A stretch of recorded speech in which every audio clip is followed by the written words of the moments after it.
They burned temples, banned Sanskrit, killed priests. But Hinduism refused to die.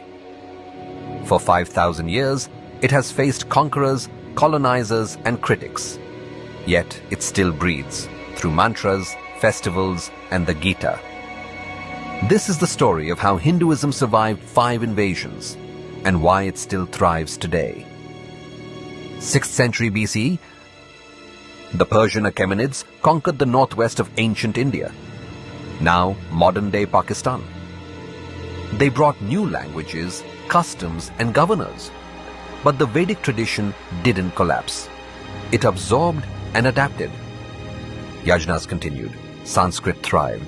Dharma remained unshaken. This was the first test. Could Hinduism survive without borders?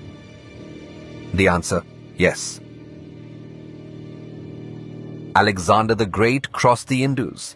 His armies met fierce resistance and deep thinkers. Greek philosophers were stunned by Indian sages, the gymnosophists.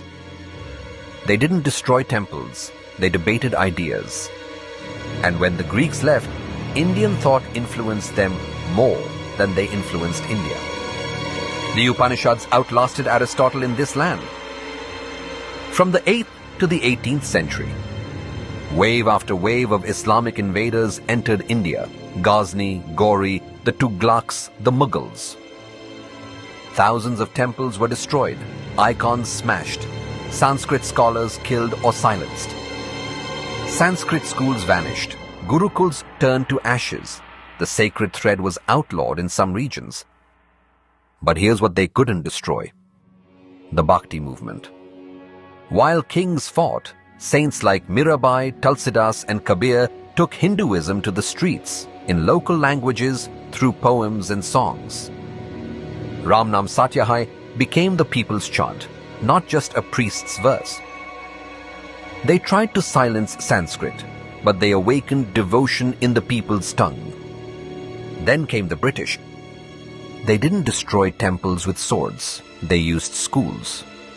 They called the Vedas primitive, mocked rituals, replaced gurukuls with English medium institutions. But Hinduism evolved again. Swami Vivekananda stood in Chicago and shook the West. Dayananda Saraswati revived the Vedas. Sri Aurobindo fused spiritual power with national awakening. They tried to rewrite our past, but India rewrote its future. Even after independence, Hinduism faced a silent invasion, modern mockery.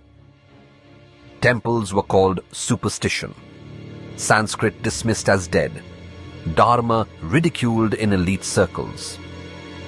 But what happened? Yoga spread across the world. The Gita became a leadership mantra.